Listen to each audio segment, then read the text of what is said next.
Okay na ba? Okay. Alright. I'm having someone sa office kasi help us with the with letting people in. Kasi to tell you guys the truth, hindi ko na-expect ganito kadami yung mag-register for this webinar. I was expecting like 20 to 30 people lang, but nag-end up 150 kayo. So, yay! Wow! Yay! Dami-dami. So, na-pressure ako actually. Kaya mo yan. And that able to help you guys figure out the financials of how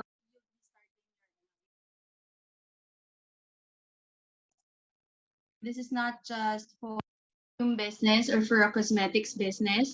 This is for any business in general. So, bakit ko ginawang in general siya? Kasi ECQ ngayon, di ba? Ang dami nating gustong pasukin na pwede nating pagkakitaan because, syempre, we can't just rely on one income stream ngayon.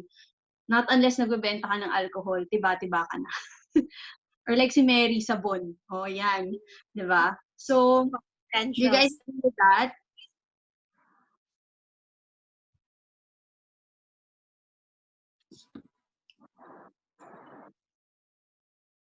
Hello? Dinig niyo ako?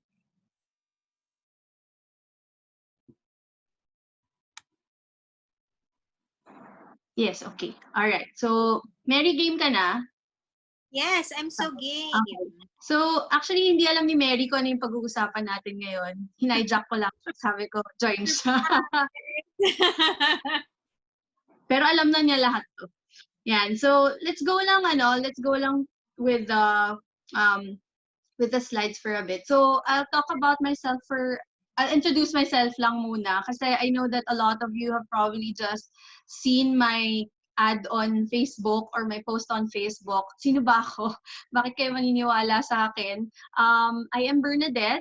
I'm a professional perfumer and a certified fragrance specialist, and I consider myself as a entrepreneur. So I own businesses that are involved in the fragrance industry. Kaya entrepreneur. Yan. So BC Fragrance, Scentful Living, and Scent Studio. Yon. So mamaya check nyo na lang yan sa Facebook or sa IG. Yon. So just a little bit about this session. This session is for you if you want to set up a business but don't know where to start. So usually if gusto natin magtayo ng negosyo, ang una natin tinatanong is magkano ba yung kailangan kong puhunan, tama? Then the second is if you're already setting up your own business but need clarity. So in the process ka na pero kulang ka pa ng information. Yan. And then number 3 is you already have a business but feel there are things you need to have or acquire before for your business but don't know what they are. Yan. So there are a lot of you who are starting their own businesses or meron ng sariling negosyo. Pero may mga bagay na parang feeling nyo, wait lang, bakit kulang pa yung operations ko? Ano pa yung kulang sa ginagawa ko? Yan. So at the end of this webinar, we hope to be able to give you an idea of how much you need to start your business and how to compute for everything. And then number 2 is to give you clarity about which aspects of the businesses that you're going to put up you would need to prioritize. Yan. So, okay ba tayo dyan sa goals na yan? Yes. And how about everyone? Can you give me a thumbs up?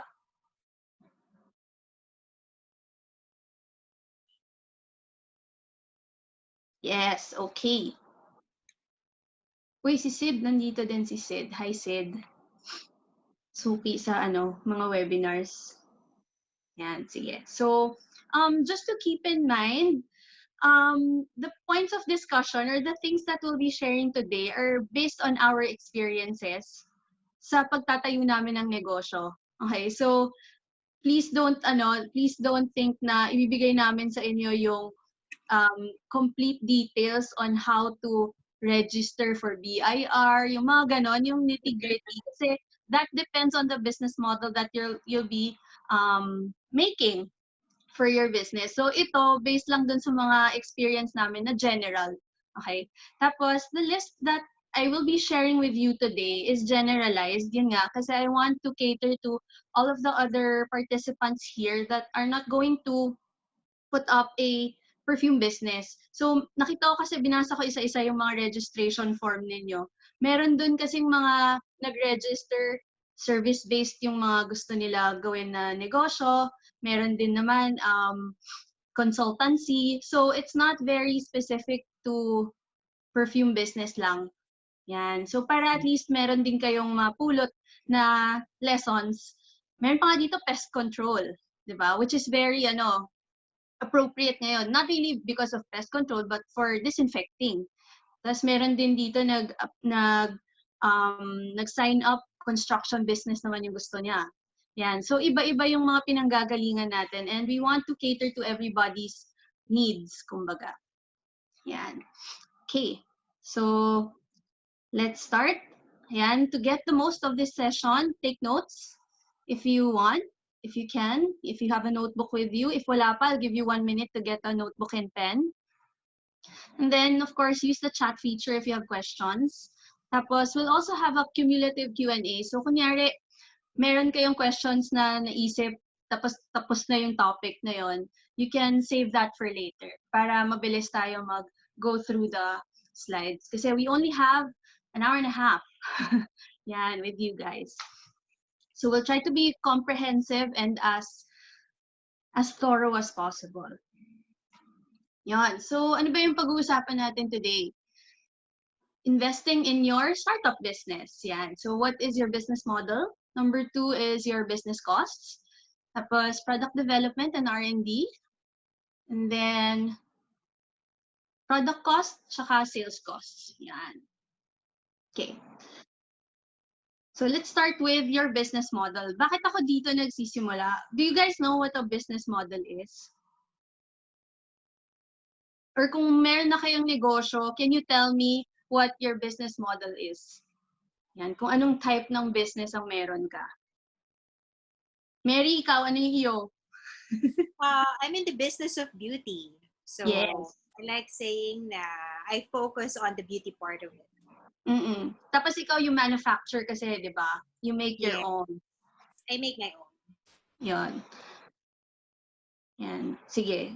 For those who do not know yet, the business model that your existing business has, or kung pinag-iisipan nyo pa lang kung ano yung gagawin ninyo, these are the most common types of business models. So number 1 is a manufacturer. Manufacturers, basically, you make your own products.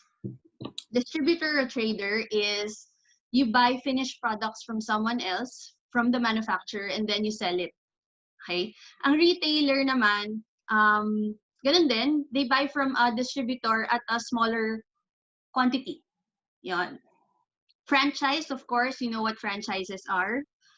Ito yung mga potato corner, di ba? Ano pa ba? Mga big stores actually fina-franchise din. But there are also small kiosks, yung mga nagbebenta ng siomai, Master Siomai, di ba? That's also a franchise. And you also have e-commerce if you're an online seller. Then there are also some that do network marketing. So MLMs based sila. So ito yung meron kang, ano ba yung term dyan, Mary? Ano yung pinaka... You have an upline. Tapos, they basically build the business by recruiting people. Tapos magkakaroon ko na ng mga downlines. So basically, parang ikaw yung pinaka-head. Tapos you start getting your distributor. So that's how you earn your... Yan. Yun. Tapos also service providers. So depende sa inyo kung ano yung papasukin ninyong type of business. That will also dictate what type of investment you will be making in your business. Kasi syempre, kunyari, manufacturer ka, you will have to invest in equipment to make your own products. Tama? If you're a distributor naman, ikaw yung bibili ng bulk sa manufacturer, tapos ikaw yung magbebenta sa mga retail stores, ano yung i-investan mo? Ano yung pinaka-crucial na asset na kailangan mong investan? That would be your logistics, di ba? Trucking. Or kunyari, small scale ka pa lang, van. Mga L300, yun yung mga magiging investment mo. Kung retailer ka naman, ano yung magiging investment mo? Bibili ka from a distributor, ikaw yung magsa-stock. So dapat may space ka. So you have to have your own space for the products that you will be buying and then distribute or selling to your market. Okay? Kung franchise naman, ang number one na investment that you need would be your franchise fee, right? And then the startup cost of that business. So maraming iba-iba yung magiging investment terms ninyo depending on what type of business you'll be choosing. Yan. So, screenshot nyo to if you're still thinking of what type of business you want to make. Pag-isipan ninyo tong na to, yung mga business models para ma-identify ninyo kung ano yung mas appropriate sa gusto ninyong negosyo. Yan. Do we have any questions on that?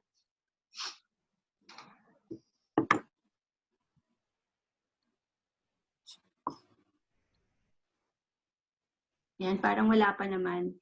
Okay. So, ito lang, example. Para lang ma-distinguishin nyo ano difference ng manufacturer sa distributor at saka sa retailer. Okay, so kung kunyari ako si Unilever, yung brands na mina-manufacture ko are, let's say,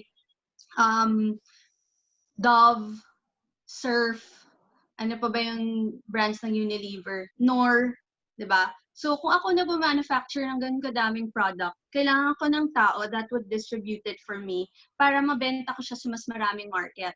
And I usually employ the services of a distribution company para siya yung magkakalat doon sa mga produkto ko. Okay, so ito, in layman's terms, kunyari small scale yung business, ito yung mga reseller ninyo. Ito yung mga nagbebenta para sa inyo. Salesman ninyo, kumbaga. And then, retailers, ito yung mga Pure Gold, SM, and Robinsons. This is on a big scale. But if you are thinking of starting a home-based business, sino yung ikaw yung manufacturer, kung ikaw yung gagawa ng product. Sino yung distributor mo? Maghahanap ka ngayon ng mga magre-resell para sa'yo, di ba? So, magka-house to house ba sila, parang Avon? Or meron ka bang itatap na tindahan malapit sa inyo sa market or sa mall na malapit sa inyo para magbenta para sa inyo? Okay? So, yun. That will also dictate mamaya papakita ko sa inyo, yung ibibigay ninyong mga commission para doon sa mga taong yun. Yan. Kasi syempre, hindi naman pwedeng magpapabenta lang kayo, walang kikitain yung nagbebenta para sa inyo, di ba? Okay, so we have a question from Jovi. Meron pa bang iba? Yes, actually, there are 20 plus types of business models. So, if you guys want, I'll send you a link after this para makita ninyo kung ano yung mga pwede pang i-explore ninyo na business models. But these are the most common. Ito yung pinaka-common na business models for mga negosyo. Yan. Okay. So, I know that a lot of you are only thinking of parang sino dito yung gusto mag-start ng business talaga na full-time? Full-time magnenegosyo. Marami ah. Oo nga, dami. Yeah. Yay! Nice. Okay, for the ones who are thinking of hi Christina, you're here din pala. Yan. To those who are thinking of doing this as a full-time business, bravo. Kasi it's not easy to make that decision. Mary knows that. Ako din, I know that. Kasi mahirap talaga siya gawin. And syempre, if you already have a job na stable, tapos iisipin mo you're going to leave that income stream, di ba? Parang ang hirap din nun, iiwanan mo yung pinagkakakitaan mo to set up your own business. So, congratulations if you are thinking of starting your own business. Yan. So, saan ba tayo magsa-start ngayon? Ito. If you're thinking of putting up your own business na full-time, you have to check din ano ba yung magiging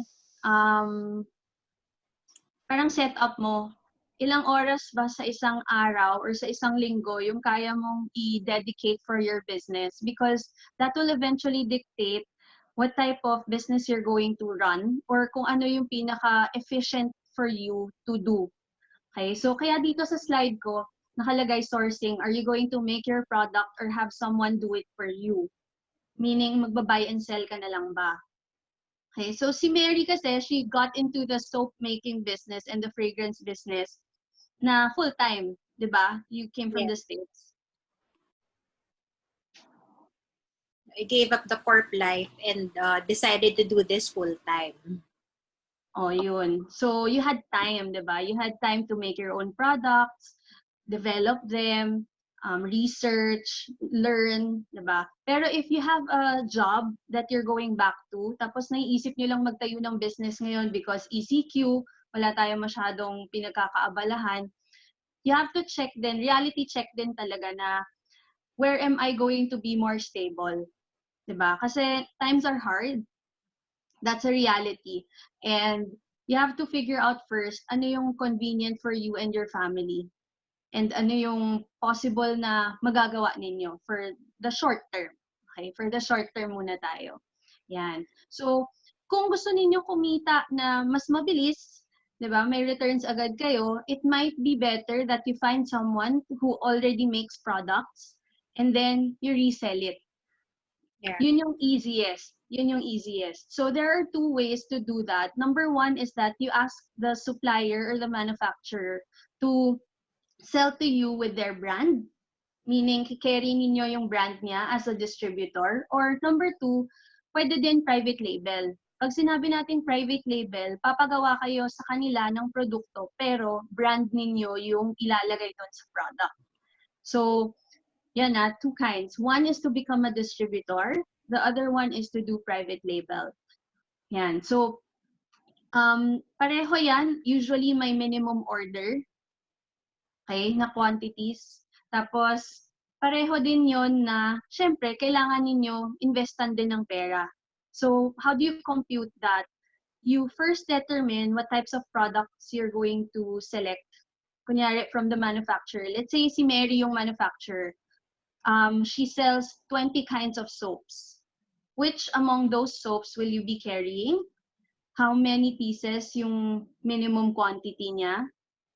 Diba? So, doon pa lang ma-determine nyo na magkano ba yung kailangan kong ipunin.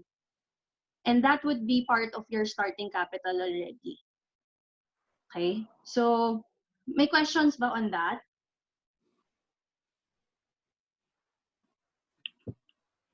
No? Wait nila, wala pa nagtatanong. Oo nga eh. Parang natatakot ako. Naiintindihan kaya nila ako. FDA regarding label. That's actually a different webinar on itself, on its own. Kasi maraming, ano yan, maraming subcategories. Just to give them like an idea, if your manufacturer has an FDA, it will not be a problem. Kasi if you're just going to resell, basically, parang si Manu pang mag-provide sa'yo. You can apply for your FDA as a trader. Si manufacturer mo, dapat meron siyang FDA license as a manufacturer. So, Yeah. yun yung difference nila. Uy, matulog ka na, Maing. Yan. So, wait lang.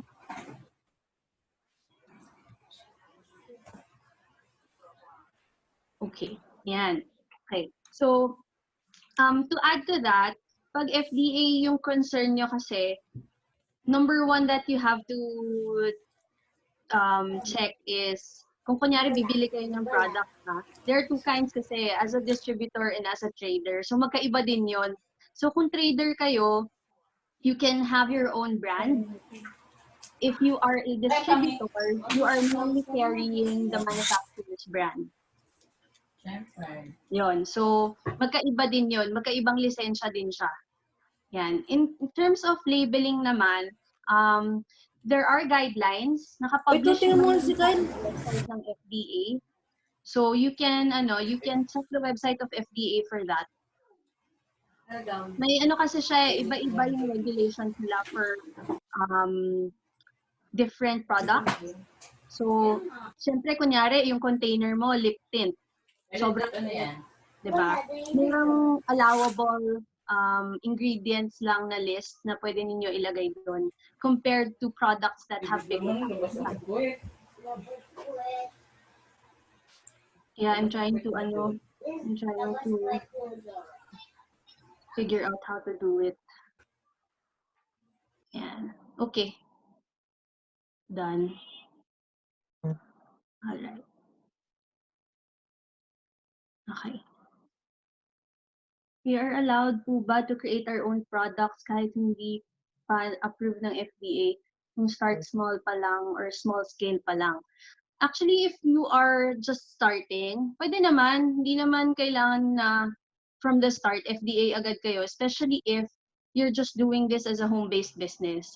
Pero kung totoong planta na talaga na malaki, big scale yung gagawin ninyo, ideally you have a FDA license already for manufacturing. Two things, because of course, you can assure your clients that the products that you're making are of good quality if you have your own FDA license as a manufacturer. Diba? Pag small scale pa lang, understandable, you market your brand as a handmade, small batch, yung mga ganun, diba? Artisanal. So, wala kang claims. Wala kang claims dun sa product mo, pwedeng wala pang FDA. Kasi as soon as meron ka ng claims, like, kahit na sa marketing mo palang sinabi mo na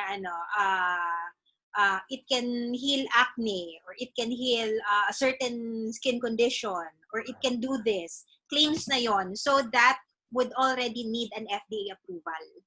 Yes, that's right. Yun. So as much as possible, if you have products that have beauty claims or therapeutic claims, mas maganda check nyo muna regulations ng FDA for that.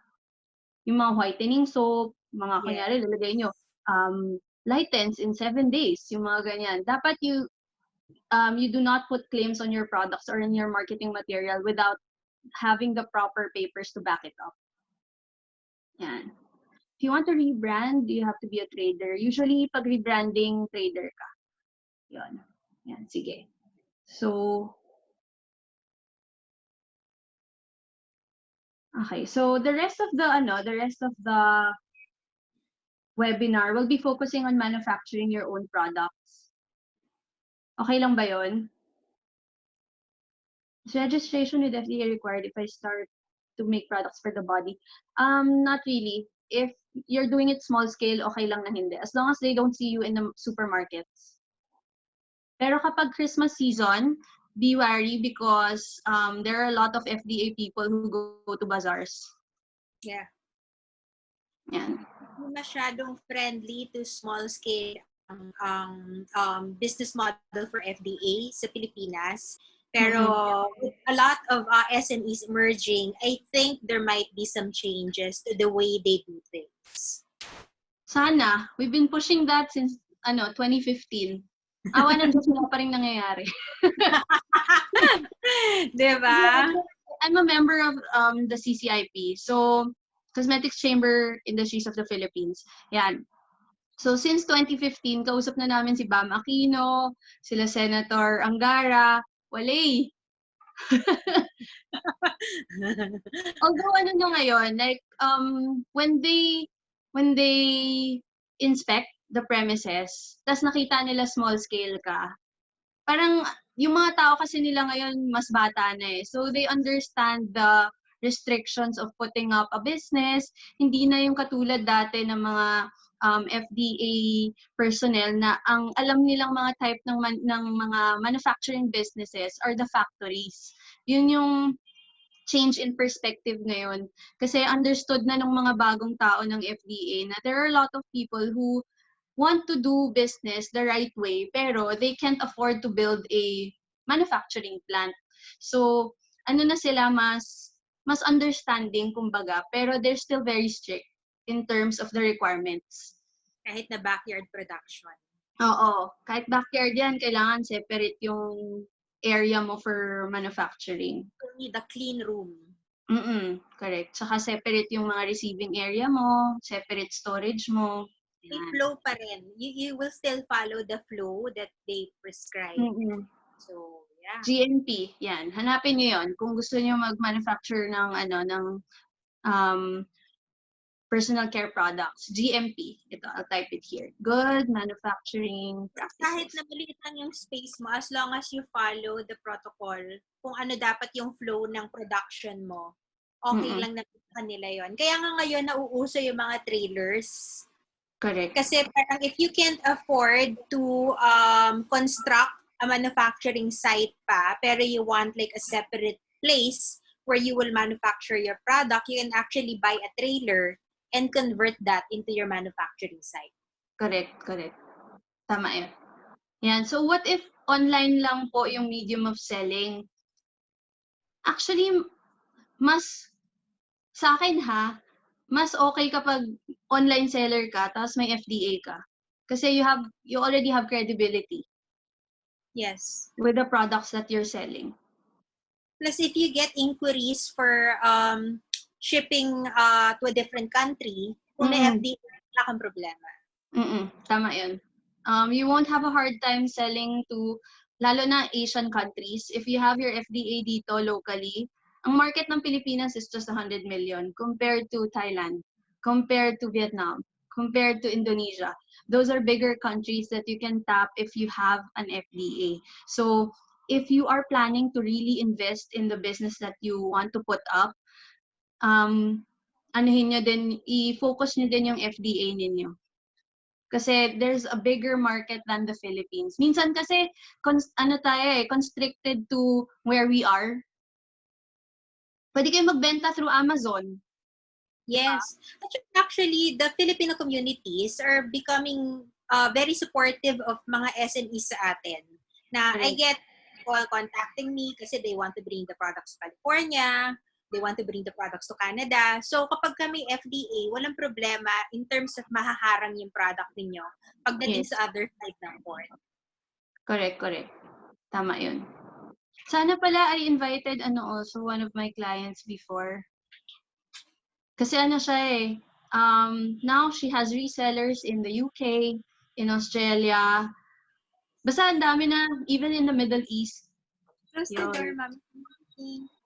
Usually po ba, pag magpapa-approve ng FDA isa-isang cent, how much it will cost? Depende po yan. Number one is the size of your company. So, maraming maraming classification, saka maraming pag-categorize. So, iba-iba yung pag-compute. Walang fix.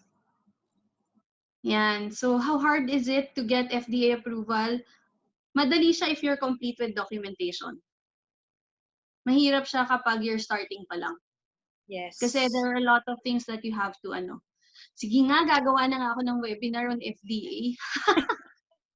Parang ganito kasi. Parang yung sa FDA, kulang yung 1 hour dun eh. Sa FDA lang tayo. Itong slide na to that you're seeing now, crucial to in registering for FDA. Yes. Sa GMP. At saka sa pag-register ninyo ng business with the FDA for the license to operate. Yan. So, babalik lang ako dito sa slide natin. Yan. So, basically, these are the things that we want to discuss today. Yung mga costs that you'll be incurring. Ang FDA natin, actually, nandito siya. Nasaan na ba yun? Ito, legal. Nandyan siya. Pero nauna na natin diniscuss. Yan. So, business costs. Yan. Basic requirements to start your business in the Philippines. These are the most common. So, ano difference ng SEC at saka DTI? SEC is if you're registering as a corporation or a partnership. And then DTI is a personal na as individual. You're starting up your business as an individual. If you already have your SEC, you do not need to get your DTI. Okay? But if you have your DTI and you want to convert into a corporation, you need to get an SEC registration. Okay? In terms of costs, magkakaiba siya depending on the size of your business, especially for business permit. Tsaka sa SEC, magkakaiba yan. DTI naman, they have a range of costs depending on what scale you want your business to be registered. So merong mga city level lang siya, meaning yung business registration mo is para sa sa that city or that province. Pwede din naman na pang buong Pilipinas yung registration ng business mo. Yeah, hi Richard, yes, meron ng one-person corporation. Konti pa lang yung nakakapag-register dahil sobrang hirap daw. Not sure if that's true. And SEDI, yes, DTI is for sole entrepreneur. But if you want to protect yourself against liabilities, meaning mga utang and hindi nakakainin yung yung personal assets mo, you can register as a one-person corporation or OPC yung tawag nila. Ooh, okay. Yan. Tapos BIR also, there are BIR registrations that you have to get. Tapos, ito, very common for your,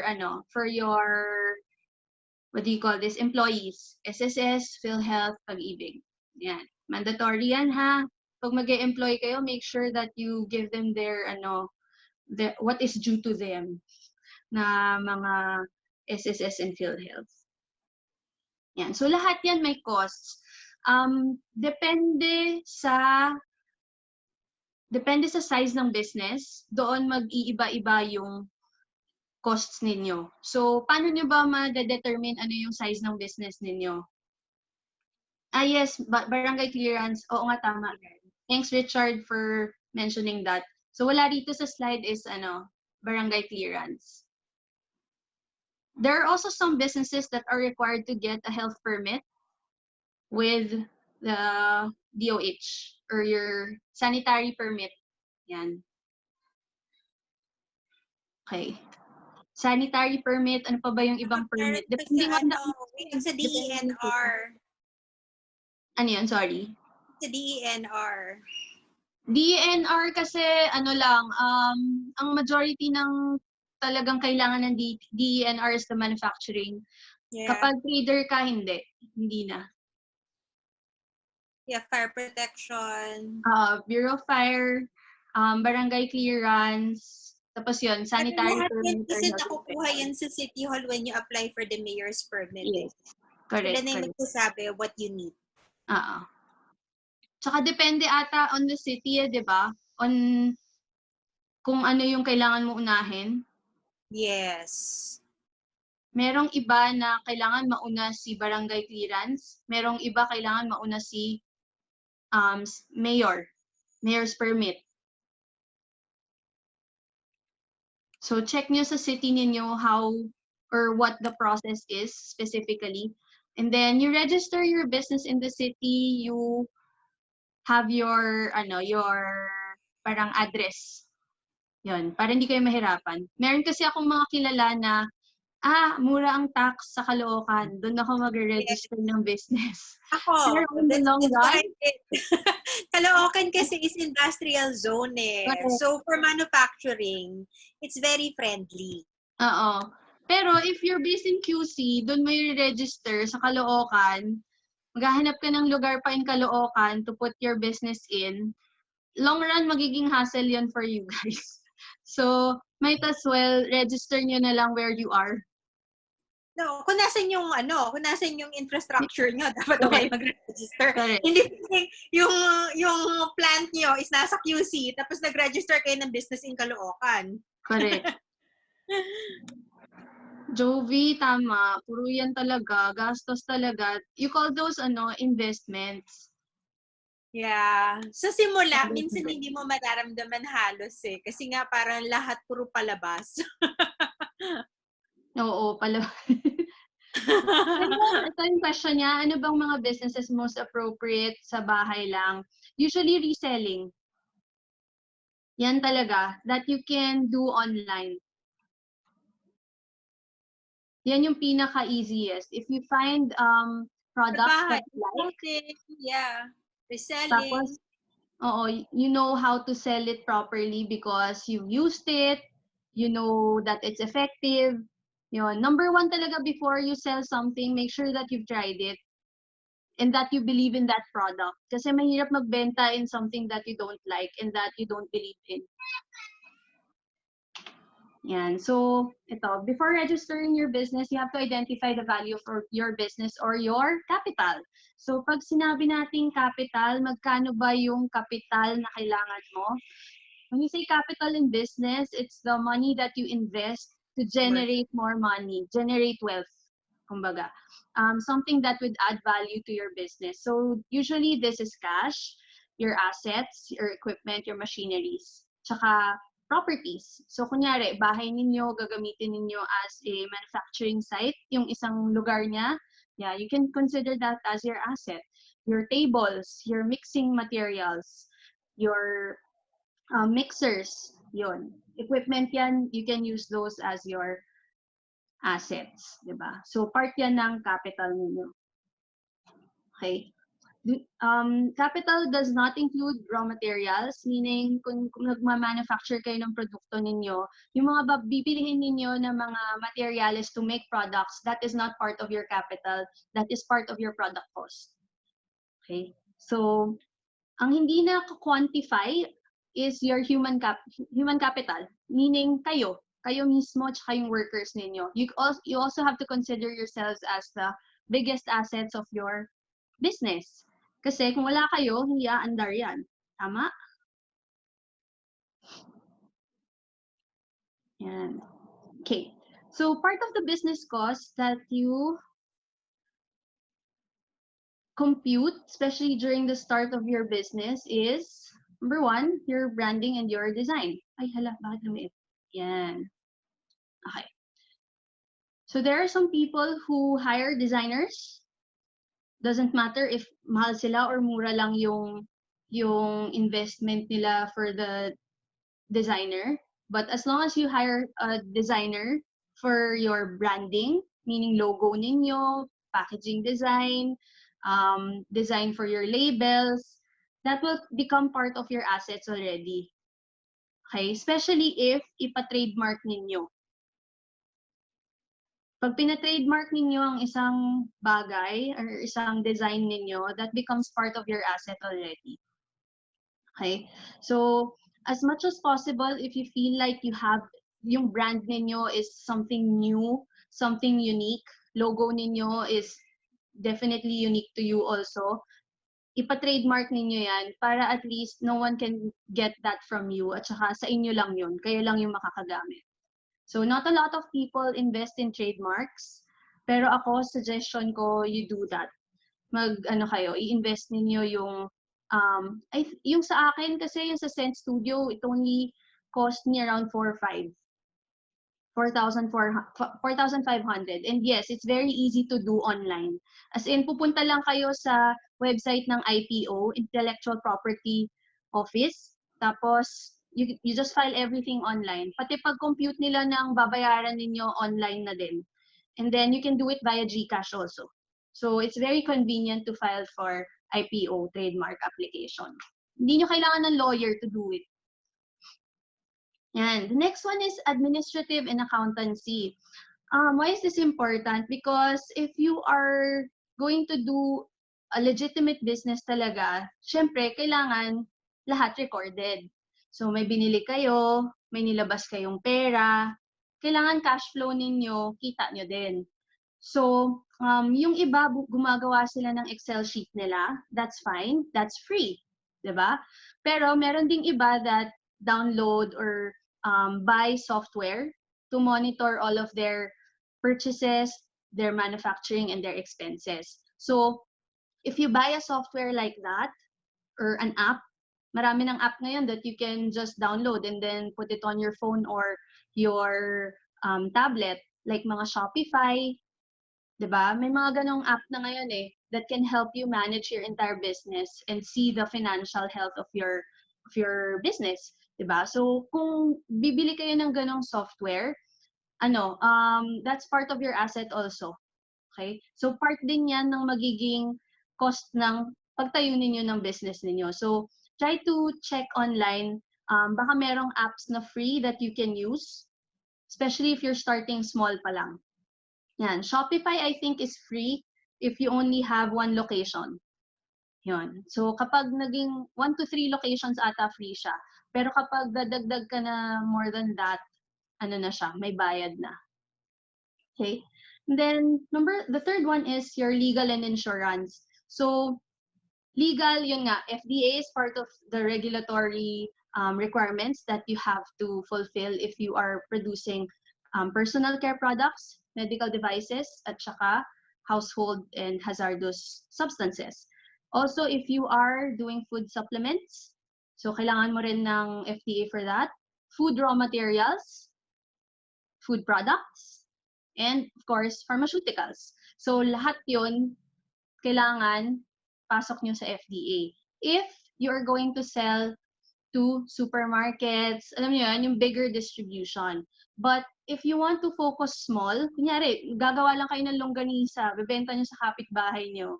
Magkano lang yung ibebenta ninyong merchandise or yung goods compared to dun sa i-register nyo sa FDA. So, weigh nyo yung options nyo kasi minsan hindi naman nasulit na magpa-FDA pa kayo. 'Di ba? So, weigh your options. Insurances. Yan. So, there are fire insurance, 'di ba? Ano pa ba? Health insurances for your people. Part yun ng nagiging cost nyo if you have to comply to it based sa ano nyo sa city ninyo. Kasi meron iba na kailangan may fire insurance kayo. Like sa Quezon City, yung mga warehouse, before you get a permit for your warehouse, kailangan may fire insurance saka may fire permit. So, check the requirements for your city. Yan. Internet and phone. Hindi na tayo makakaandar ngayon kung walang internet, di ba?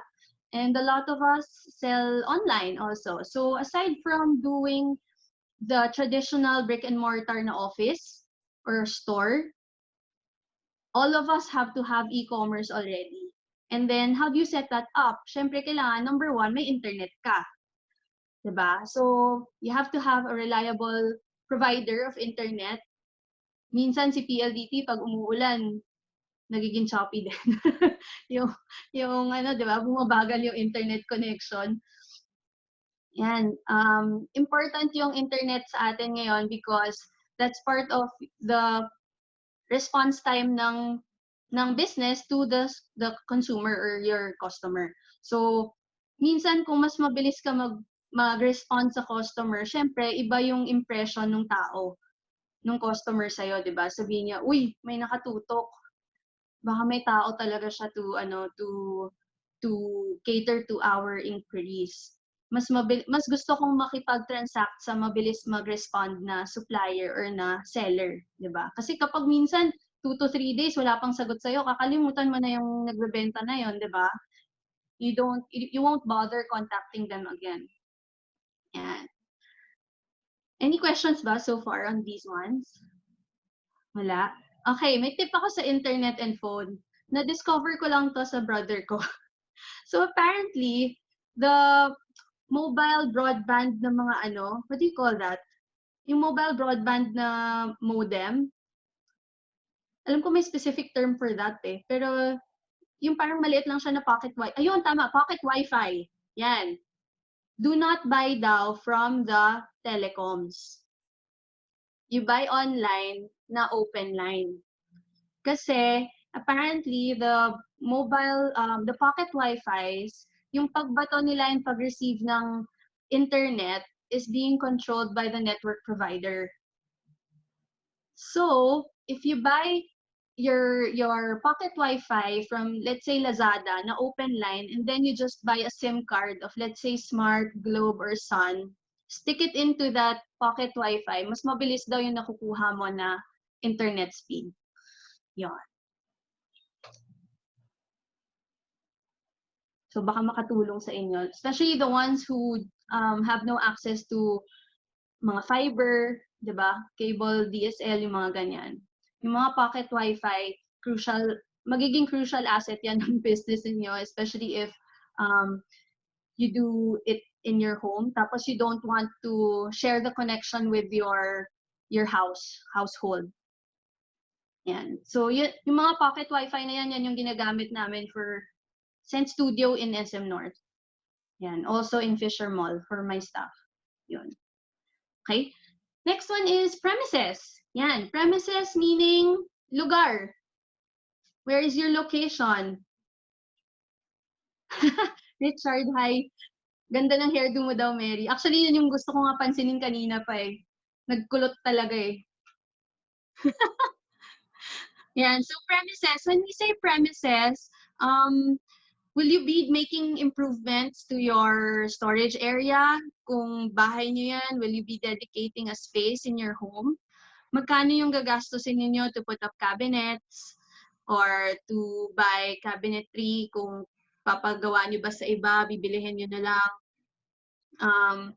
There are some things in the FDA that you have to put under lock and key, like yung mga labels ninyo, diba? Tsaka mga other sensitive materials that you cannot put just out there.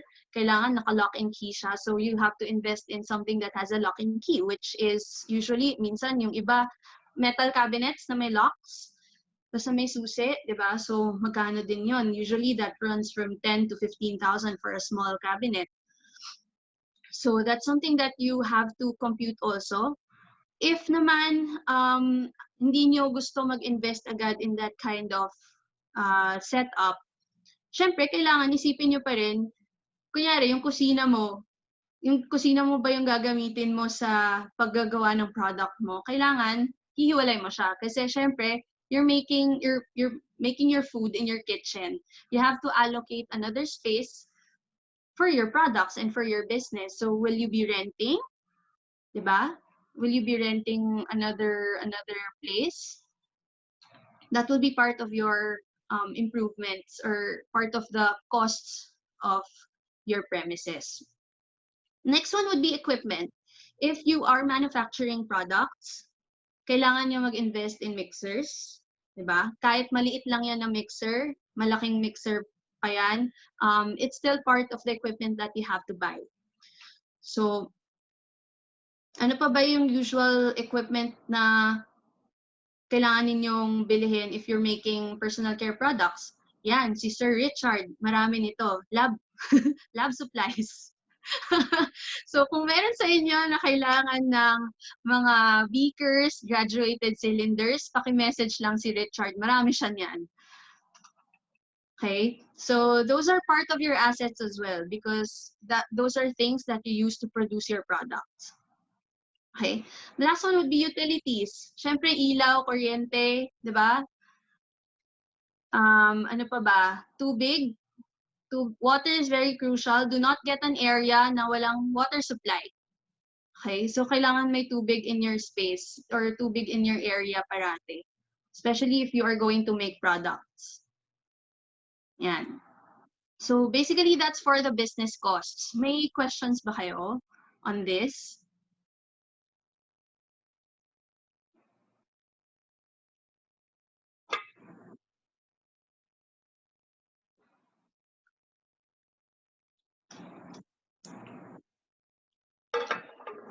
Wala? Mukhang wala, no? Can we move on? Let's move on to the next one.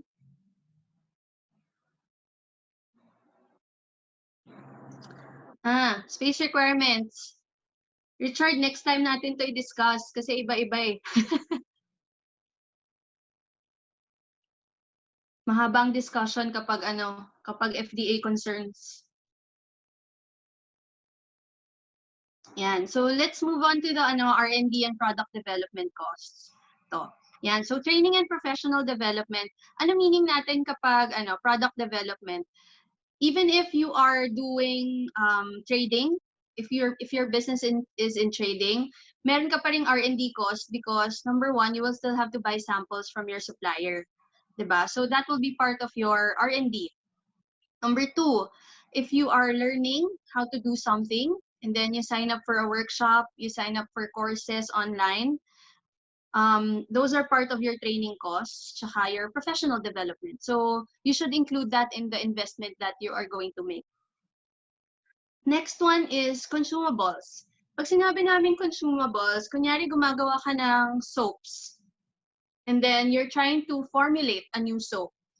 aside from the raw materials that you have to buy, meron kang consumables na nagagamit, which is number 1, packaging material for the soap. Diba? Number 2, ano pa ba? Labels. Number 3 would be, let's say you're using disposable containers. Pag hindi mo na siya pwede gamitin, you dispose of it. So that's part of your consumables. In the fragrance business, the part of my consumables is mga pipettes. So pag nagtatry ako ng mga bagong blend and nasisira na yung mga pipettes na ginagamit ko, I have to throw that away. Kahit wala pa akong nabenta, may nagamit na akong pipette, diba? So that's part of your consumables. Ano pa ba? Scent strips. The fragrance strips, the fragrance blotters, that's part of the consumables that I use when I am developing fragrances. So, part yon ng mga gagastusin ninyo or part of the costs that you have to invest in para meron kayong enough supplies for your business. Okay. Raw materials, of course, if you are making a new product, if you are developing a new product, kailangan bibili ka muna ng pang trial batch mo, right? And then, if you are requesting naman samples from a supplier, minsan walang cost yon.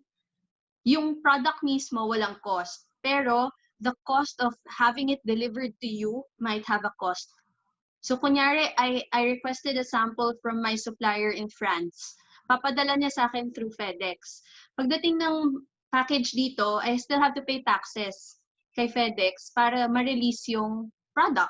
So that's part of the cost that I have to incur, 'di ba? So kapag local naman yung supplier mo, move mo ba yung product, ipapa-grab mo ba? So 'di ba? May cost pa rin 'yun. Number 4 is trials. When we say trials dito, syempre, gumawa ka ng, kunyari, sabihin na natin si Mary yung sample natin. Gumagawa siya ng soap. Yung soaps niya, ipapatry niya sa ibang, itatry muna niya sa sarili niya. So, soap number 1, soap number 2, compare niya yung formulation. Mas okay ba to? Mas okay ba yung isa? So, both of those have costs. Pag itatry niya yung product niya, especially for efficacy. Kunyari, may i-claim siya with that product. Whitening ba siya? Nakaka-soften ba ng skin? Yon.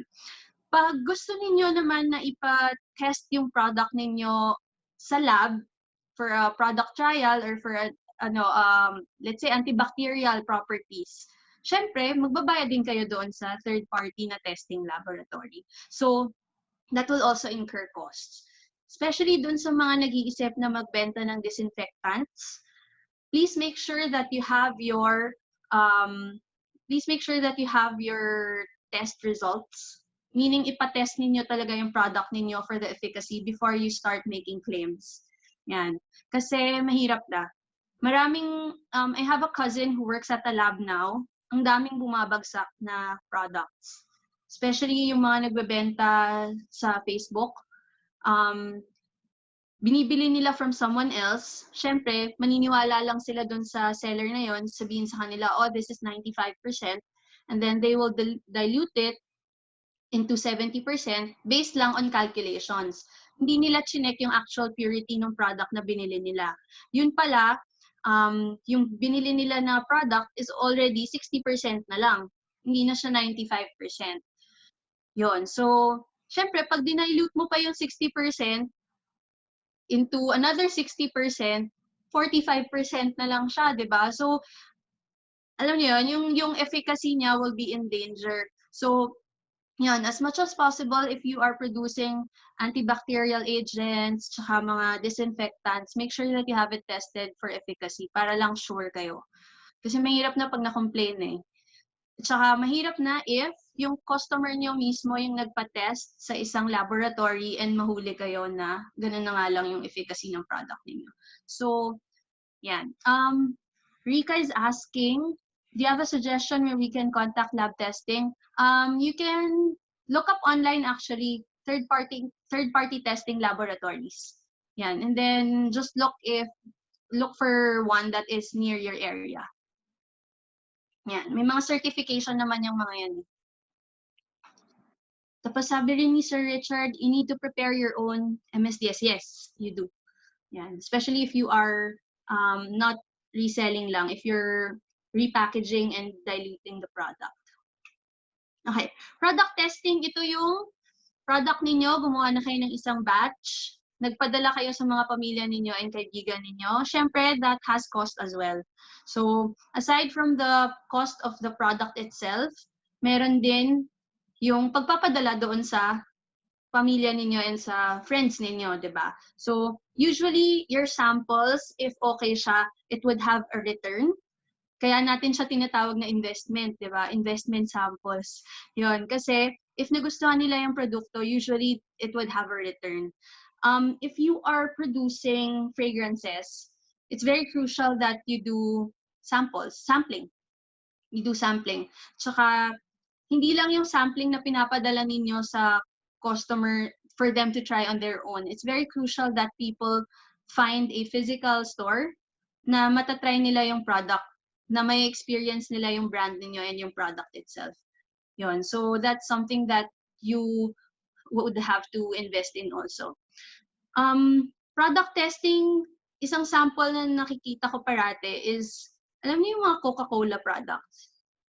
Di ba parate silang, for some reason, kahit kilalang-kilala na yung Coke, nagpapasample pa rin sila sa mga groceries.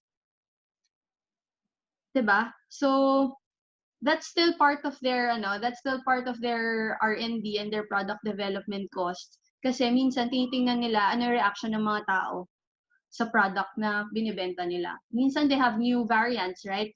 Coke Zero, Coke Light. Meron na rin, ano yun, yung stevia, yung laman ng Coke. Diba? So, syempre, that's part of their R&D as well. Yan, nagpapa-sampling sila sa market. Wala kaming lab testing, sir, eh. For our own products meron, pero for other people, hindi namin ginagawa. So, Eunice, do they? Eunice has lab testing? Okay. Yan. Okay. So, okay na ba for this section, R&D and product development costs?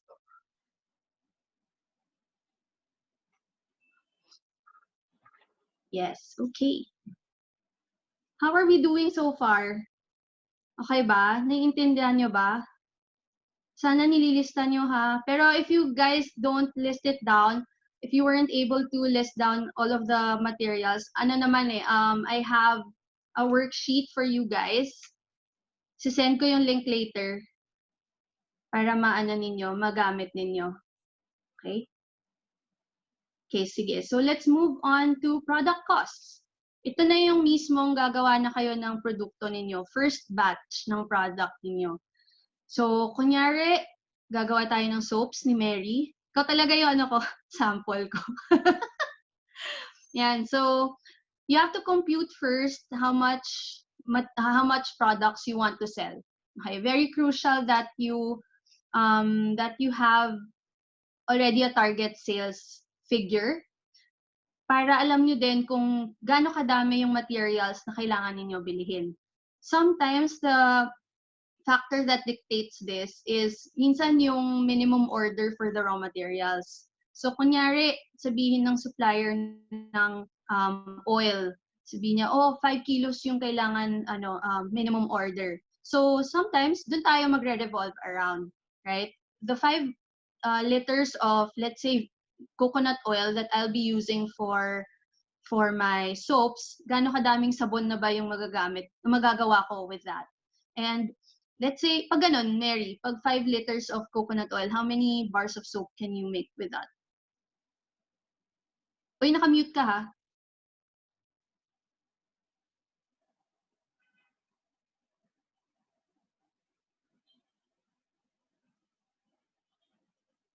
Wait lang. Unmute. I will unmute you. There.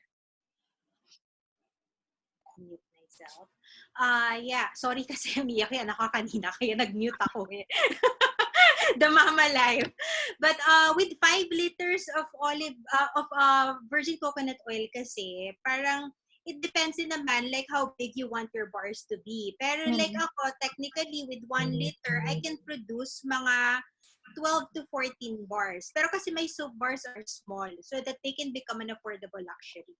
So with 5 Okay. liters, you can multiply that by 5. So marami-rami ka na mga bars nun. Siguro you have Okay. mga Yan. So, 800. based on that, dun ka na magko-compute gaano kadaming fragrance oils yung kailangan mo, essential oils to scent your soap, gaano kadaming bote yung kailangan mo if you're making liquid Castile soap, di ba?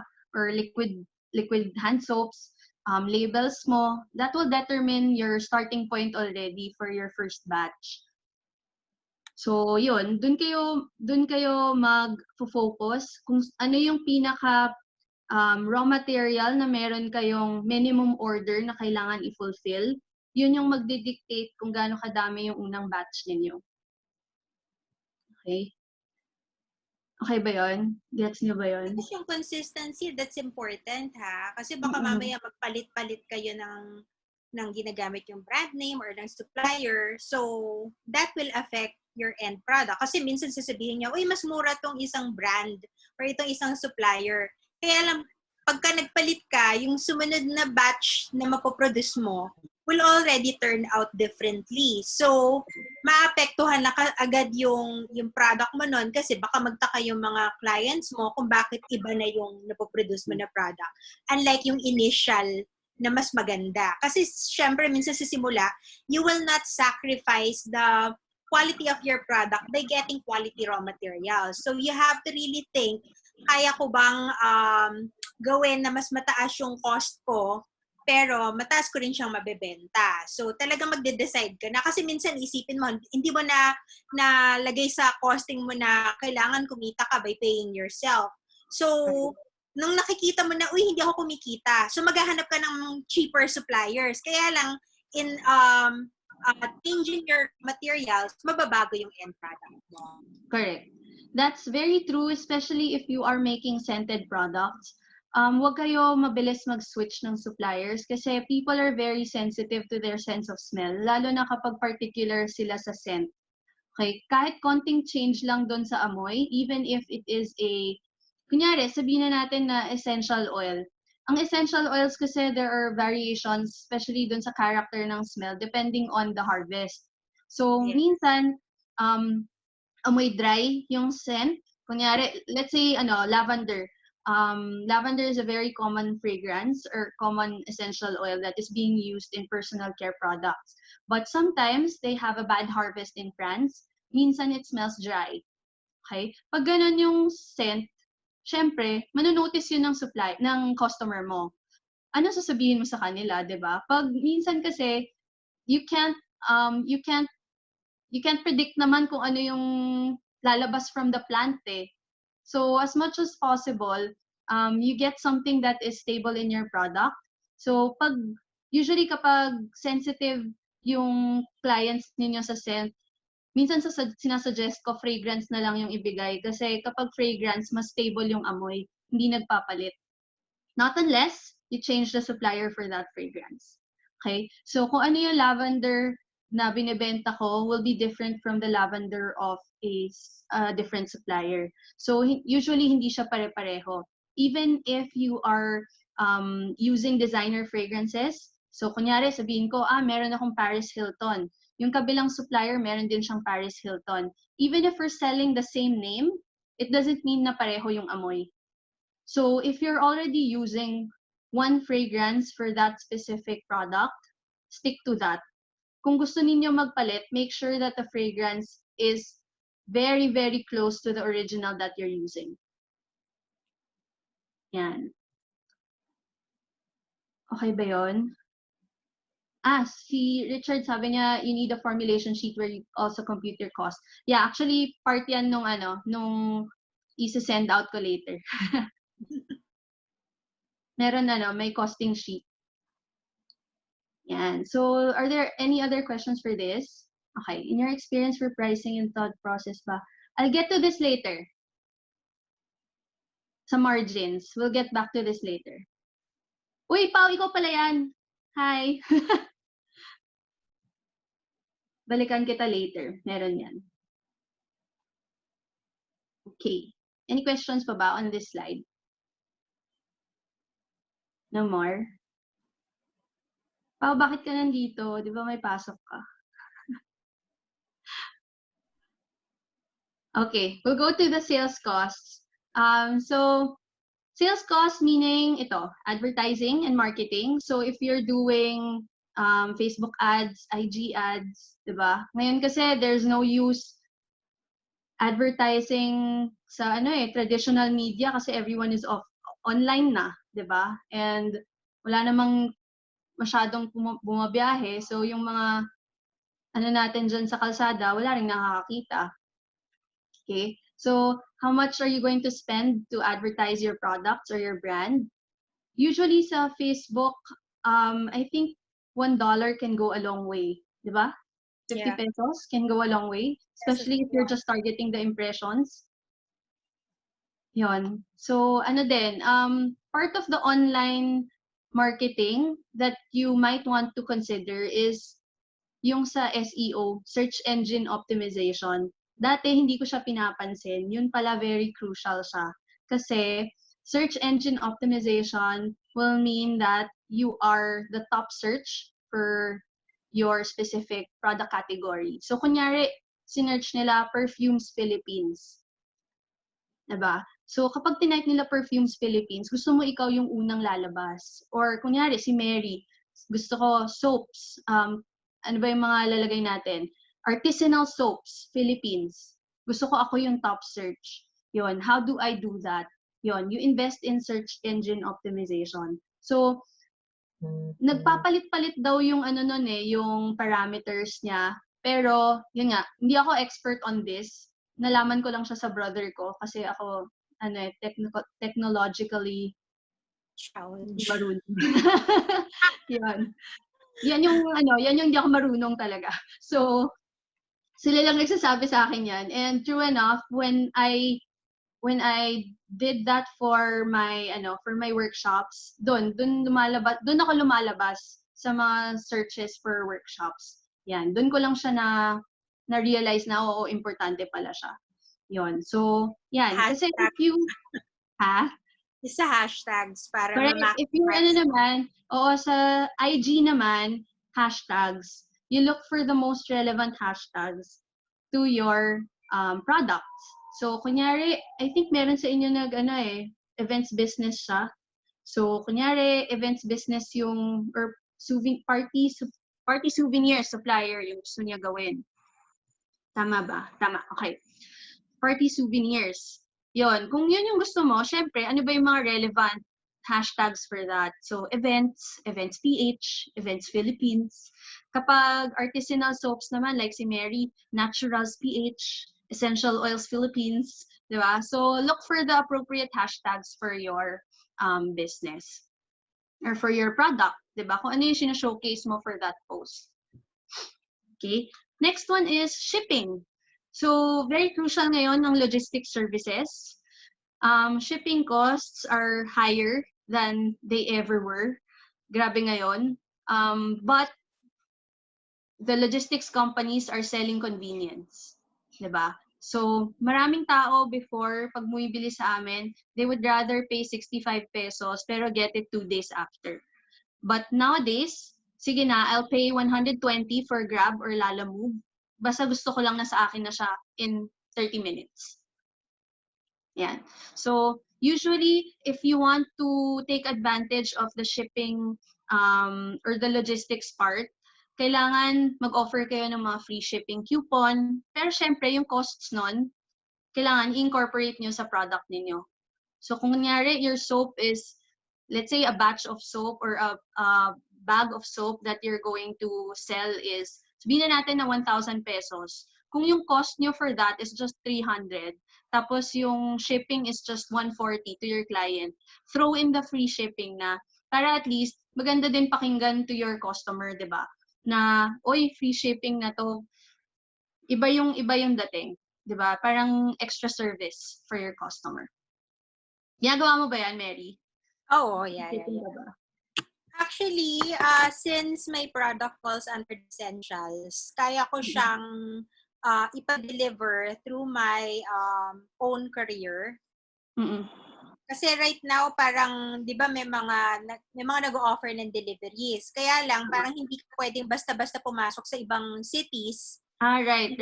Yeah. So, parang, yun yung challenges na na-encounter ko in this ECQ time. So, since soaps are very relevant sa COVID times, kapag ka naka-declare, at saka nakita naman sa checkpoint na soap yung product, talagang Okay naman papadaan siya. naman. Tapos ginagawa ko, I group them in batches. Tapos there are 2 days every week that they ship out para ma-maximize ko yung paggamit sa courier service. Do you give it for free sa customers? Hindi. Right now, parang when they reach a certain amount, kasi naman, Diyos ko, pag-order naman ng isang pirasong sabon lang. Parang, Syempre. nung ginawa na ako, ipa-free ko na siya. So, parang it's kind of like a promo na if they buy a certain amount of product, shipping is free na. Pero Correct. like if it falls under that amount, meron akong flat rate right now. What I do is flat rated na lang para mas madali. So, because I group the shipping into, halimbawa na I have for the South, si Makati, si Pasay, si Parañaque, magkakasama yung shipping going to that area. Tapos for the North, si Manila, si Caloocan, Navotas, magkakasama. Tapos si QC and Pasig, ibang group din sila. Para ma-maximize ko yung time tsaka yung effort ng riders. Rider. Oo. Yun. So, if you guys do not know or if you're based in Manila tapos hindi nyo alam, Grab and Lalamove can actually offer multiple drop-offs. Yes. Kahit mahirap mag-book. Yun nga lang. Mahirap nga lang mag-book. Pero, just in case. Early morning. Yun yung like, book between, before 10 a.m. 10 a.m., yes. Book before 10 a.m. Tapos, minsan they have coupons. So, sometimes, yung coupons nyo, pasa nyo sa customer na, kunyari, they bought worth 4,000 pesos.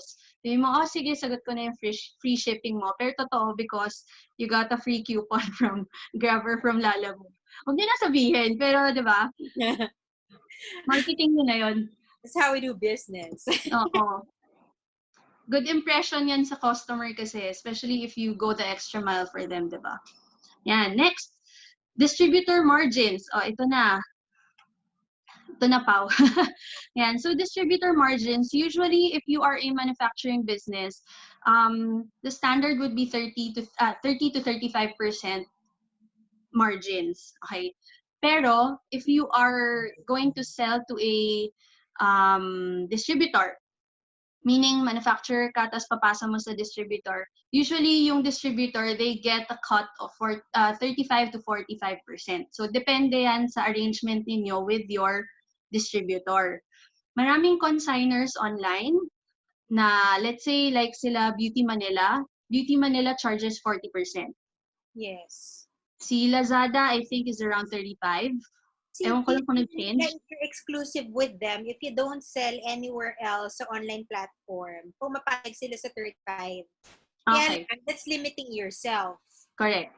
So, syempre, ikaw, ayaw mo naman na nasa isang tindahan ka lang, di ba? So, you will want to sell elsewhere. So, elsewhere, yeah. Yun. So, the average for online sellers or online resellers is 35 to 45%. Kung familiar kayo with Seek the Unique, it's a very upscale platform for sellers. Ang mga binibentahan nila dyan as yung mga titas of Manila. Yeah, diba? market. So, AB yan. AB market sila. Usually, they get around 42 to 45%. Yan. So, malaki yung chunk. Distributors in the malls, they would usually request, especially the department stores, they would usually request 25 to 32% as margins nila. Yan. So, you have to add that to your cost as well. Plus taxes nyo pa. Ayan. So, may taxes din dito. Okay. So, taxes would be different for each industry, for each business.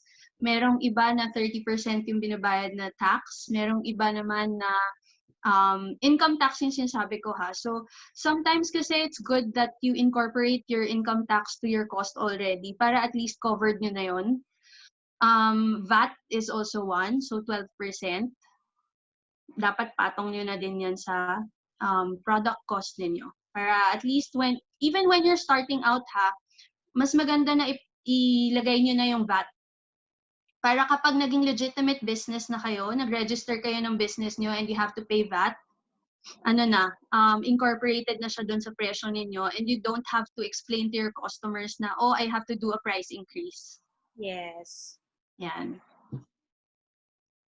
Okay. Transaction fees. There are some, okay, where do we compute senior citizen and PWD discounts? Okay, this depends on the industry kasi. Pag personal care products kasi hindi siya covered. Yeah. I think soaps lang. Pero I'm not sure. PWD ako pero never ako nag-avail ng pang soaps in personal care. Wala. There's no VAT exemption. Yeah. There's no exemption and discounts for seniors and PWD for soaps and perfumes. Yan. For lang to, for food at saka essentials na medicines, yes. Pag personal care walang discounts. Hospital prescriptions, yun siguro. Mm-hmm. Pero usually kasi sa pharma na yun. Mm-mm. Food supplements, alam ko meron. Yes, meron. May discount yan. So, if you compute it, wala na silang babayaran na VAT, pero you have to give them 20% discount. So, patong nyo na dapat yun sa product cost ninyo, aside from the margins and the taxes. Okay? Yan. So, meron ako nilagay dito, transaction fees. Para saan yan? If you are doing online business or e-commerce, maraming online payment gateways that you can employ for your website. One of the most common is PayMaya and PayPal. Okay? Meron din DragonPay. Okay? If you employ their services, they will charge you 3 to 5% for each transaction. So, syempre, whatever the transaction amount is, may makukuha silang cut doon. So, kailangan patong nyo na din yun sa cost ninyo para at least it doesn't eat up your margins. Okay? So, kunyari si PayMaya, si PayPal, may magbabayad sa akin ng 1,000 pesos. Ang charge nila would be around 3%. So, yung 30 pesos doon sa 1,000 mapupunta sa kanila. So, dapat yung costing ko nasama ko na yung 30 pesos na yun. Okay? Staffing costs, if you are going to hire a promodizer, kunyari, meron kayong taga-benta ninyo, magkano yung ibabayad nyo sa kanya per day? And how many products should they be able to sell para ma-recover yung ibabayad nyo sa kanya? So, dapat bibigyan nyo sila ng quota para masulit yung pag-hire ninyo. Okay? What else? If you are doing a network marketing type of business, medyo complicated yung pag-compute ng distributor margins kasi may upline, may downline. Tama, di ba, Mary? That's the reason why products na coming from MLM companies tend to be a little more expensive. Kasi nga, parang they have to be able to sustain the profit ng mga nauna sa business. So, kailangan parang lahat sila kumikita by sharing the business. Kailangan gumugulong siya. Kaya parang usually sa mga MLM, yung mga nauuna to avail of that business, sila yung nagtatribe. Kasi dumadami yung people working under them. So, halimbawa na they call it the Crown Diamond, yung nasa pinakatuktok nila. She gets 20% for every person she will get under her group. Tapos those people under her will start sharing the business. Di syempre, sila rin, makaka-20% sila. Pero si Crown Diamond, magbe-benefit pa rin siya doon sa nakukuha niya from yung mga recruits niya na nakuhanan niya ng 20% by getting a portion pa rin from the business of the people who started doing it under the downline. So hanggang sa pababa yan ng pababa. Pero nakakagulat kung like how much people make doing this. And there are some people who actually like doing that. It's for them. Pero like a lot of people think na this kind of business is like a scam. Kasi ang daming gumaya ng business model. Actually, it's a legitimate business kung may product ka na ibebenta. Kasi marami nang nagsimula ng multi-level marketing business na you're buying a certain piece of paper or like a gold bar. Tapos parang yun yung binibenta mo to other people. You're selling nothing. Pero if you have a product naman, they also call this kasi direct selling eh. Yan yung isang tawag dito, direct selling. So, marami akong kakilala na nagko-concentrate sila sa provinces. They will hire managers. Because managers are in charge of hiring or finding distributors for the products. And then the distributors are the one who will start doing the retail, tapos nagpapatarget sila. So dito, gumugulong yung business. So ikaw parang manufacturer ka lang na manufacturer, tapos all these people will do the business for you. Correct. So, yun, that's one thing that you might want to consider, no? Kapag magma-manufacture ka ng product, you might want to partner with a distributor that has that kind of business model. Para pasok mo na lang yung product mo sa kanila, sila na bahala magbenta. Yeah. Yan. So, pwede din yun. Walang problema doon. Wait lang ha, nag-freeze yung slides. Hindi ko alam bakit. Ayan, okay. Okay, so aside from that, meron pa ba kayong mga tanong? So far? Ang dami, di ba? Ang dami yung kailangan pag-ipunan. So it's not easy to start a business. Pero kapag pagtsatsagaan, kaya. Wait, I'll go back to the slide lang. May negosyo. Correct. Hindi nilaga no? Sige. Wait, yan. So let's recap lang this page. So basically, what I'll be doing later is I will be sending you a link, which I am going to do now. You can download the file here. Naka-format na siya into a worksheet form. Yan. So you can download the worksheet here. Basically, all of these are already there. Naka ano na siya, Excel format para, actually naka-table format siya para you guys can just plug in the numbers that you need. Yon. So you guys can download that. Let me know if you guys won't be able to download it para I can send it to your emails. Okay? But after this, to those who were disconnected, who got disconnected, tapos hindi nyo nakita yung link, don't worry, I'll send it to you after the workshop also. Cannot load yung link. Oh, sige, wait lang. Let me check that.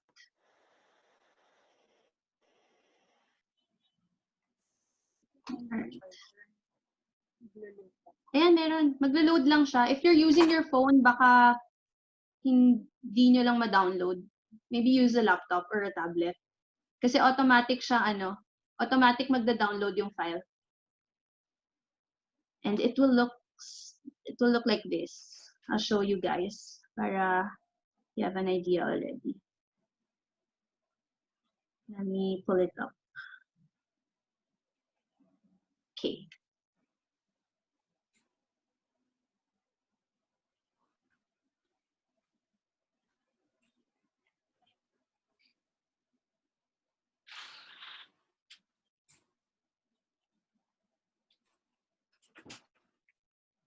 Wait lang. Have you guys downloaded it already? Download niyo ba?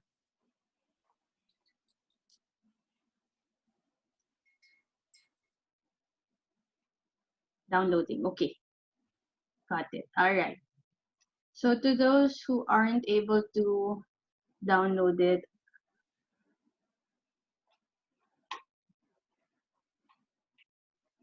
let me show you what it looks like.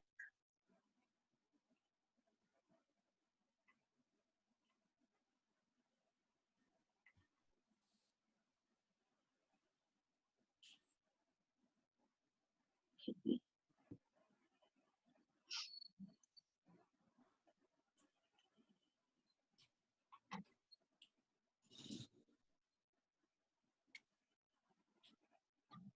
And so this is what it looks like.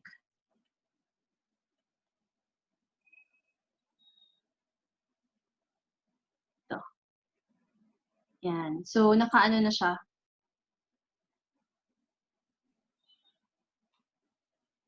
Naka-tabulate. Oop, what happened? Wait lang. Ayun. Okay. Yan. So can you guys see it? Yan. So, sulat nyo na din sino yung supplier ninyo. Yan siya. That's what it looks like. So, you just need to plug in everything. Tapos, if you need to add more rows to it, go ahead. Para maayos lang. You guys will know how much you'll need to do as a total. Tapos, don't be threatened by this sheet kasi hindi naman lahat ng costs niyo sabay-sabay niyo siyang gagawin or kailangan sabay-sabay niyo siyang babayaran. Usually naman yung mga kailangan yung bayaran are parang pwede niyo siya gawin na may schedule. 'Di ba? Para rin hindi kayo ma-overwhelm.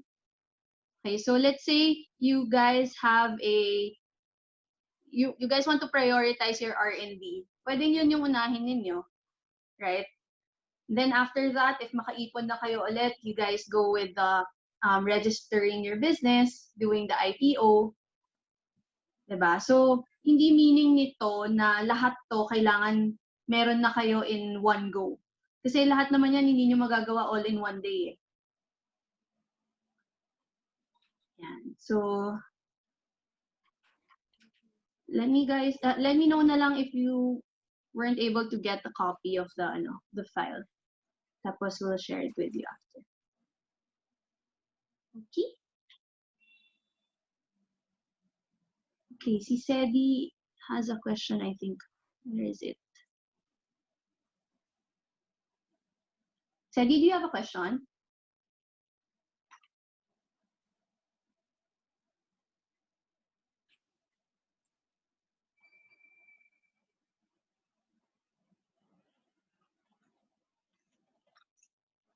Wait, do you guys have questions pala? Kasi that's that's basically the last thing. So, if you guys have questions, you can answer. You can ask us now. I saw a question earlier. Ito. I have a question regarding BMBE. What is your experience with that type of registration? Micro businesses. Ang alam ko lang kasi is you are exempted from income taxes. But I'm not so sure as to kung paano. Alam ko kasi DTI can help you with this. Maybe ask the DTI help desk in your area para ma-assist nila kayo. Yan. Tapos, ano pa ba?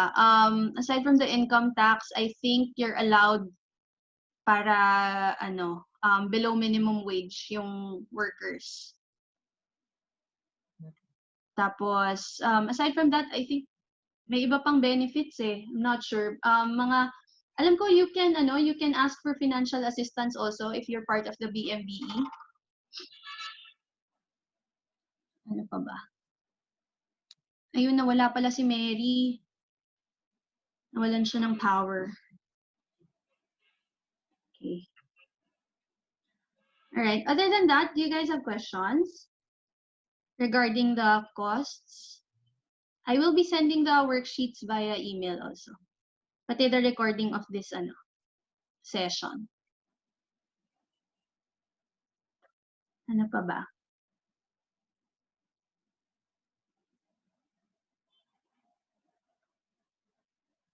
Okay. Yeah. I think yung mga naka-cellphone, hindi nila ma-download.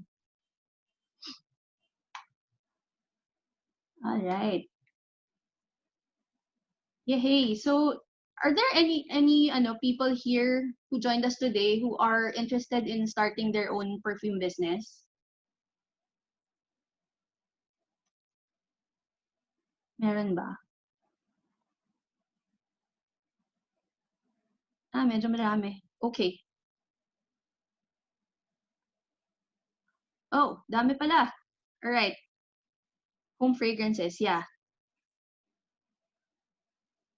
Nice, nice. Okay, sige. I'll show you lang.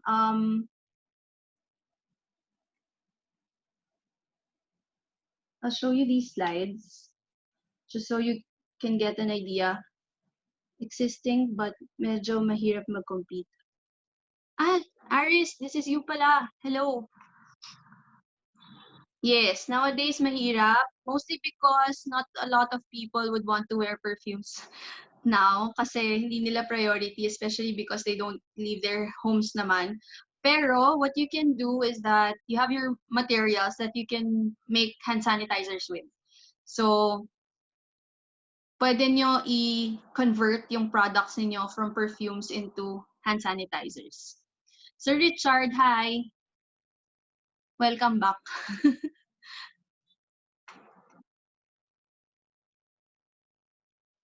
Sedi, may minimum purchase? Wala.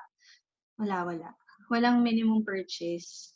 Wait, I'm trying to share with you guys the slides for the perfume business na webinar. Para okay. All right. Ito. To those who are interested, this one. There. So the perfume business online course, basically the entire all of the slides that that I've shown to you today, part yan nung that's just one chapter of the perfume business online course. So the enrollment actually already opened yesterday. Tapos it will run until May 19. So enrollment will be open until May 19 only. And then the online course will start May 20. So ano ba yung laman ng online course?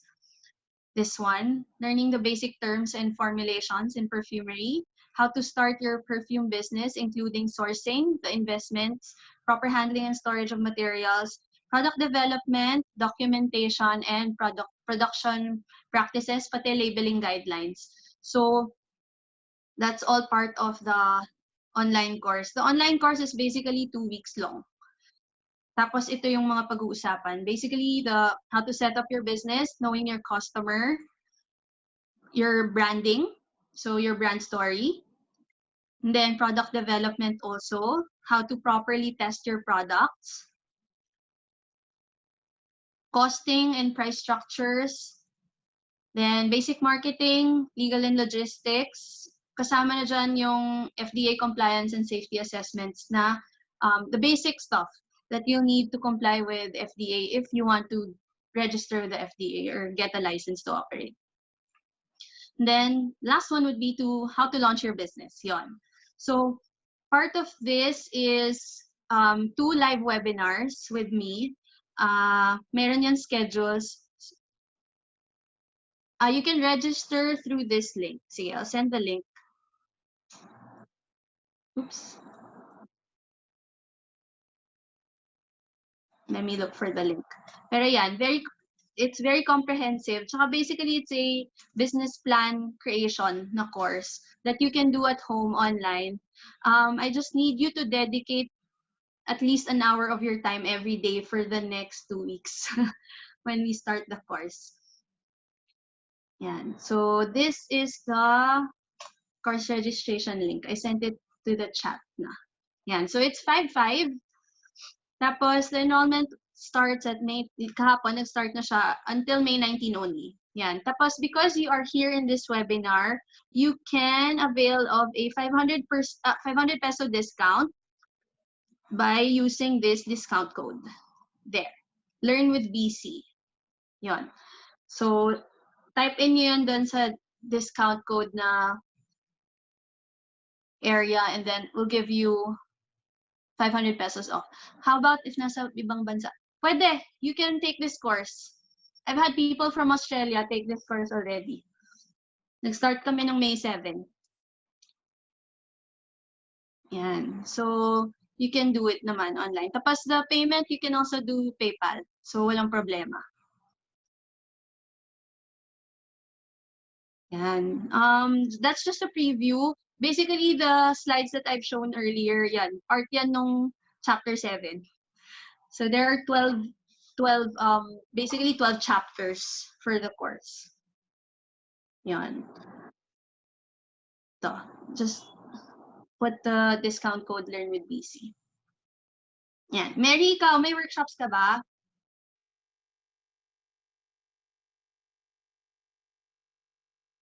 Teka ha, I'll unmute you ulit.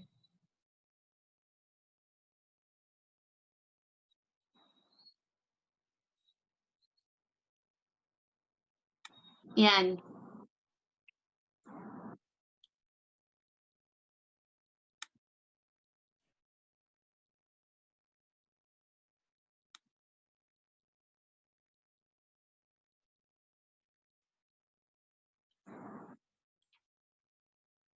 Mary, you have di ba? Soap making. We have a soap making on May 23 ba? Yes. On May 23, I have another basic cold process soap making workshop. And I'm gonna do it on Zoom live. The class will be live and interactive. So if you want to attend that workshop, if you want to start your own soap making business, or if you will do naman you will hire someone to make it for you, at least you have a background on how it's made. Because that also helps you in the marketing of your product if you know how it's made. So if you want to attend, it's on March 23. Registration is going on right now. You will receive a basic tool to start your business, and then at the same time, the raw ingredients that you will use during the workshop.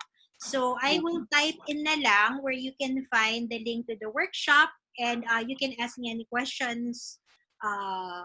Just follow me on Instagram. Here. Panoorin niyo si Mary sa mga replay ng Green Living at saka sa DZMM Teleradyo. Yes. Sabi ko, my God, buta lumabas yung feature ko before the shutdown ng station. Kaya lang hindi naman magagawa yung live studio interview. Grabe. Buti hugot ka, Bonera. Buti umabot ka. Yeah. A few days diba? Before the shutdown? Because aired the day before they shut down the station. Grabe. Galing mo tumiming. Tapos nakakatawa pa yan kasi kababalik lang nila on air. Tapos parang ako yung pilot episode nila for that. Tapos parang kinabukasan, wala na. Seryoso ba? Yeah. So, wait lang I'm messaging Richard. Richard, do you want to promote your business also? Sa New Rich Marketing, may mga item ako doon. Narinig niyo ako?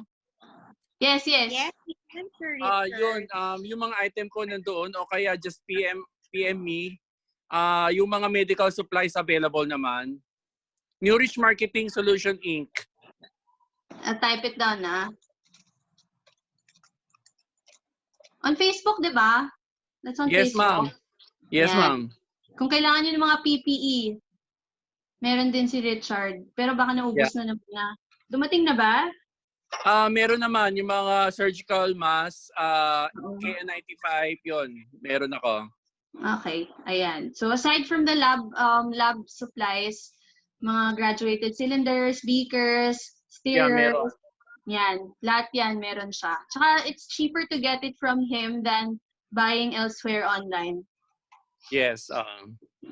Yan, sige. Who else ba? Sino pa ba? Thank you, Richard, for joining. Buti may time ka ngayon, wala kang delivery. Kaninang umaga. Usually ginagawa namin sa umaga kasi may curfew dito sa Valenzuela. So, to come back before 3 or 4 o'clock kasi inahatid sundo pa namin yung mga employees. Oo nga, tama. Sige.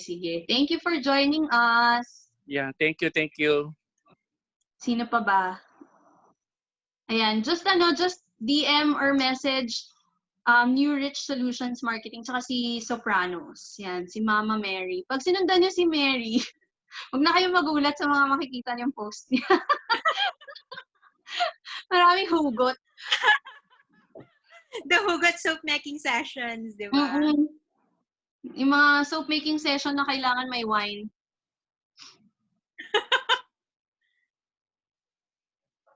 Okay na ba tayo? Sige. Yes. Alright. Do you guys have questions pa?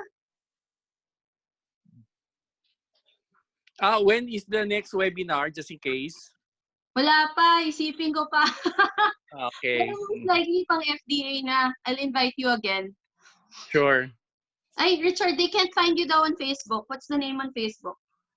New Rich. Yung New Rich, one word lang. Ayan. New Rich. Yon. Yeah, that's it. That's it. Okay. Alright. Thank you, guys. Meron po ba quotation?